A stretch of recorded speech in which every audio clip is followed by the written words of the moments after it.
जय श्री राम। आज का प्रसंग है तेनाली एक योद्धा। एक बार एक प्रसिद्ध योद्धा उत्तर भारत से विजयनगर आया। उसने कई युद्ध तथा पुरस्कार जीत रखे थे। इसके अतिरिक्त वह आज तक अपनी पूरी जिंदगी में मल्ल युद्ध में पराजित नहीं हुआ था। उसने युद्ध के लिए विजयनगर के योद्धाओं को ललकारा। उसके लंबे गठीले व शक्तिशाली शरीर के सामने विजयनगर का कोई भी योद्धा टिक न सका। अब विजयनगर की प्रतिष्ठा दांव पर लग चुकी थी। इस बात से नगर के सभी योद्धा चिंतित थे। बाहर से आया हुआ एक व्यक्ति पूरे विजयनगर को ललकार रहा था और वे सब कुछ भी नहीं कर पा रहे थे। अतः सभी योद्धा इस समस्या के हल के लिए तेनालीराम के पास गए। उनकी बात बड़े ध्यान से सुनने के बाद तेनालीराम बोला, सचमुच यह एक बड़ी समस्या है, परंतु उस योद्धा को तो कोई योद्धा ही हरा सकता है।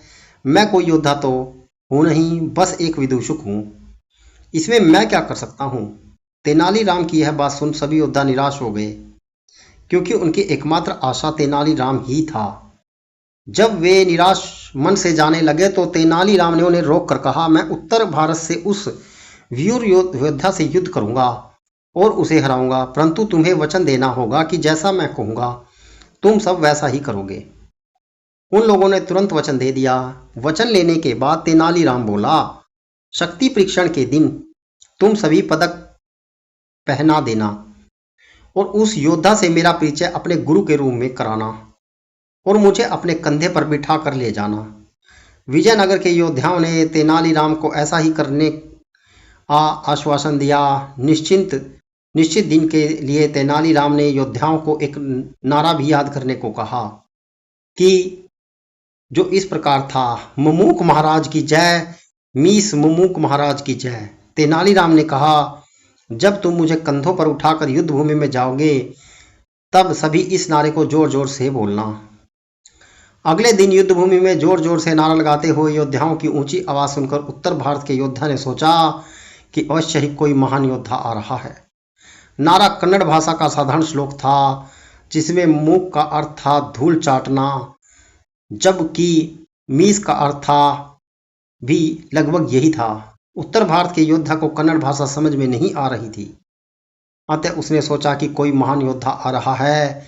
तेनालीराम उत्तर भारत के योद्धा के पास आया और बोला, इससे पहले कि मैं तुम्हारे साथ युद्ध करूं, तुम्हें मेरे हाव भावों का अर्थ बताना होगा। दरअसल प्रत्येक महान योद्धा को इन हाव भावों का अर्थ ज्ञात होना चाहिए। अगर तुम मेरे हाव भावों का अर्थ बता दोगे तभी मैं तुम्हारे साथ युद्ध करूंगा। यदि तुम अर्थ नहीं बता सके तो तुम्हें अपनी पराजय स्वीकार करनी पड़ेगी। इतने बड़े बड़े योद्धाओं को देखकर, जो कि तेनालीराम को कंधों पर उठाकर लाए थे और उसे अपना गुरु बता रहे थे, वह जोर जोर से नारा भी लगा रहे थे, वह योद्धा सोचने लगा कि अवश्य ही तेनालीराम कोई बहुत ही महान योद्धा है। अतः उसने तेनालीराम की बात स्वीकार कर ली। इसके बाद तेनालीराम ने संकेत देने आरंभ किए। तेनालीराम ने सर्वप्रथम अपना दायां पैर आगे करके योद्धा की छाती को अपनी दाईं हाथ से छुआ, फिर अपने बाएं हाथ से उसे स्वयं को छुआ। तत्पश्चात उसने अपने दाएं हाथ को बाएं हाथ पर रखकर जोर से उसने दबा दिया। इसके बाद उसने अपने तर्जनी से दक्षिण दिशा की ओर संकेत किया। फिर उसने अपने दोनों हाथों की तर्जनी उंगलियों से एक गांठ बनाई। तत्पश्चात एक मुट्ठी मिट्टी उठाकर अपने मुंह में डालने का अभिनय किया। इसके पश्चात उसने उत्तर भारत के योद्धा से इन हावों भावों को पहचानने के लिए कहा, परंतु वह योद्धा कुछ समझ नहीं पाया, इसलिए उसने अपनी पराजय स्वीकार कर ली। वह विजयनगर से चला गया और जाते जाते अपने सभी पदक व पुरस्कार तेनालीराम को दे गया। विजयनगर के राजा व प्रजा परिस्थितियों को बदलते ही अचंभित हो गए। सभी योद्धा बिना युद्ध के ही जीतने से प्रसन्न थे। राजा ने तेनालीराम को बुलाकर पूछा, तेनाली, उन हाव भावों से तुमने क्या चमत्कार किया? तेनालीराम बोला, महाराज, इसमें कोई चमत्कार नहीं था। यह मेरी योद्धा को मूर्ख बनाने की योजना थी। मेरे हाव भावों के अनुसार वह योद्धा उसी प्रकार शक्तिशाली था जिस प्रकार किसी का दायां हाथ शक्तिशाली होता है। मैं उसके सामने बाएं हाथ की तरह निर्बल था। यदि बाएं हाथ के समान शक्तिशाली योद्धा बाएं हाथ के समान निर्बल योद्धा को युद्ध के लिए ललकारेगा तो निर्बल योद्धा तो बदनाम की तरह कुचल दिया जाएगा।